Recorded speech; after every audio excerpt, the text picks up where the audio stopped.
Dans cette vidéo, nous examinons la composition de l'air inspiré et expiré, mais surtout de l'air alvéolaire.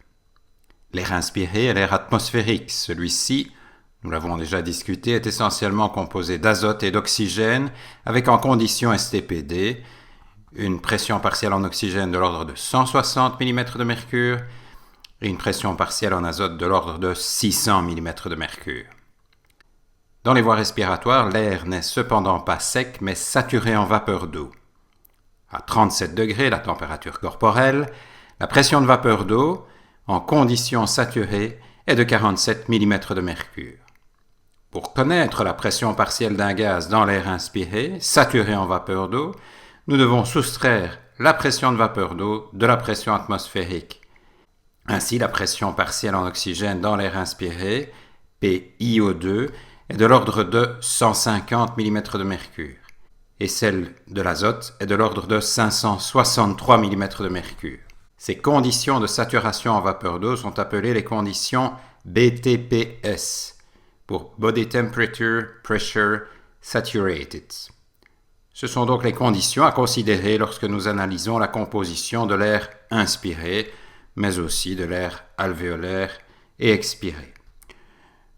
Retenons donc qu'en conditions BTPS, dans l'air inspiré, la pression partielle en oxygène est de l'ordre de 150 mm de mercure. Étudions maintenant la composition de l'air alvéolaire. Nous réfléchirons dans un premier temps en envisageant l'espace alvéolaire dans un modèle monocompartimental qui est valable pour une grande partie de nos analyses. Nous discuterons ses limites plus loin. Nous savons déjà que nous pouvons dire que la pression alvéolaire partielle en CO2 est égale à la pression artérielle partielle en CO2 de l'ordre de 40 mm de mercure. Que vaut donc la P grand A O2 dans un modèle monocompartimental de l'espace alvéolaire?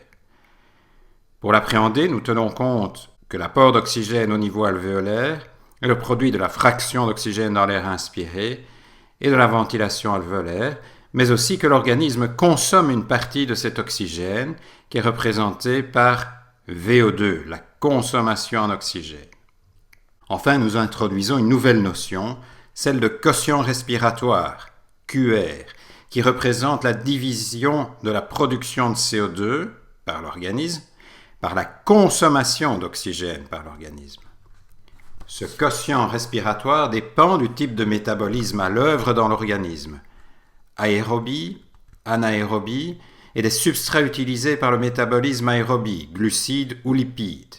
Ainsi, en conditions aérobie, la production d'ATP au départ d'acide gras libre produira moins de molécules de CO2 qu'elle ne consomme d'oxygène. Le QR sera inférieur à l'unité. Au départ des glucides, la production d'ATP produira autant de CO2 qu'elle ne consomme d'oxygène. Le QR est égal à l'unité. En anaérobiose, par définition, nous ne consommons pas d'oxygène et le quotient respiratoire sera égal à l'infini. Par transformation mathématique, détaillée dans le syllabus, nous pouvons dire que la pression alvéolaire en oxygène est la pression en oxygène dans l'air inspiré diminuée du quotient de la pression alvéolaire en CO2 et du QR. C'est l'importante équation des gaz alvéolaires. Au repos, le QR est normalement de l'ordre de 0,8 et nous pouvons calculer que la pression alvéolaire en oxygène est de l'ordre de 102 mm de mercure.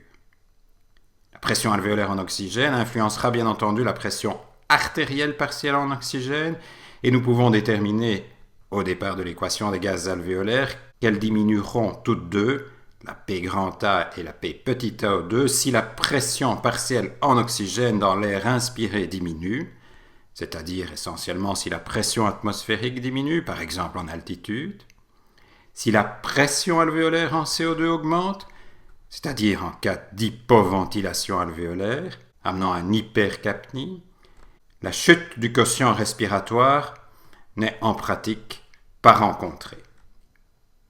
A l'inverse, la pression alvéolaire et donc artérielle en oxygène augmentera si la pression partielle en oxygène dans l'air inspiré augmente, c'est-à-dire si un air enrichi en oxygène est inhalé, en cas d'hyperventilation alvéolaire entraînant une hypocapnie, ou en cas d'augmentation du quotient respiratoire, par exemple en cas de recours augmenté au métabolisme anaérobie, par exemple en cas d'exercice musculaire soutenu.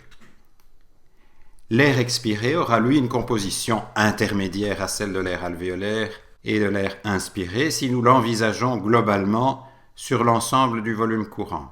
En effet, considérant que celui-ci est de 500 ml, les 150 premiers millilitres expirés correspondent à de l'air de composition similaire à l'air inspiré, puisqu'ayant séjourné dans l'espace mort anatomique où il n'y a pas d'échange gazeux, alors que les 350 derniers millilitres auront une composition similaire à celle de l'air alvéolaire. Si je considère le CO2 absent de l'air ambiant, nous pouvons dire que le produit de la ventilation alvéolaire et de la P grand A CO2 est égal au produit de la ventilation minute et de la pression partielle en CO2 dans l'air expiré. Par transformation mathématique, nous pouvons en conclure que le quotient espace mort sur volume courant est égal à la PaCO2 diminuée de la pression partielle en CO2 dans l'air expiré divisé par la PaCO2. C'est ce qu'on appelle l'équation de Bohr. Le rapport VD-VT représente la proportion du volume courant ne participant pas aux échanges gazeux. Le volume de l'espace mort est ici l'espace mort physiologique, qui est la somme de l'espace mort anatomique et de l'espace mort alvéolaire.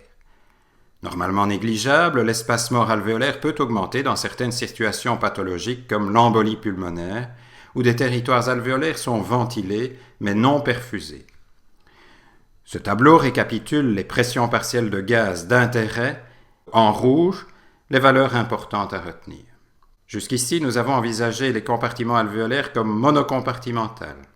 Cependant, les inhomogénéités des rapports ou quotient ventilation-perfusion dont nous avons discuté des causes auparavant sont responsables de modifications de la composition du gaz alvéolaire dans les différentes zones du poumon. La composition du gaz alvéolaire jusqu'ici discutée dans l'hypothèse monocompartimentale correspond à celui d'unité alvéolo-capillaire dont le quotient VQ est idéal, c'est-à-dire égal à l'unité, avec une adéquation parfaite entre ventilation alvéolaire et perfusion capillaire. Pour comprendre l'effet des inhomogénéités des rapports ou quotient ventilation-perfusion sur les pressions alvéolaires partielles en oxygène et en CO2, envisageons d'abord l'effet de deux situations extrêmes en les comparant aux unités idéales présentant un rapport ventilation-perfusion égal à 1, que nous venons de discuter. Examinons d'abord la situation où le rapport ventilation-perfusion est infini, c'est-à-dire lorsque la perfusion capillaire est nulle, ce qui correspond à un espace mort alvéolaire. C'est l'exemple de l'embolie pulmonaire. Dans cette situation, la composition de l'air alvéolaire sera celle de l'air inspiré en condition BTPS, c'est-à-dire une pression alvéolaire partielle en oxygène de 150 mm de mercure et une pression alvéolaire en CO2 nulle. Ensuite, examinons la situation où le rapport ventilation-perfusion est nul, c'est-à-dire lorsqu'un territoire alvéolaire n'est pas ventilé, mais bien perfusé, ce qui correspond à un shunt droit-gauche alvéolaire qui va lui-même contribuer au shunt droit-gauche physiologique, lui-même la somme des shunts droit-gauche anatomiques et alvéolaires. Dans cette situation, la composition de l'air alvéolaire sera celle du sang veineux mêlé, soit une P grand AO2 de 40 mm de mercure et une P grand A CO2 de 46 mm de mercure.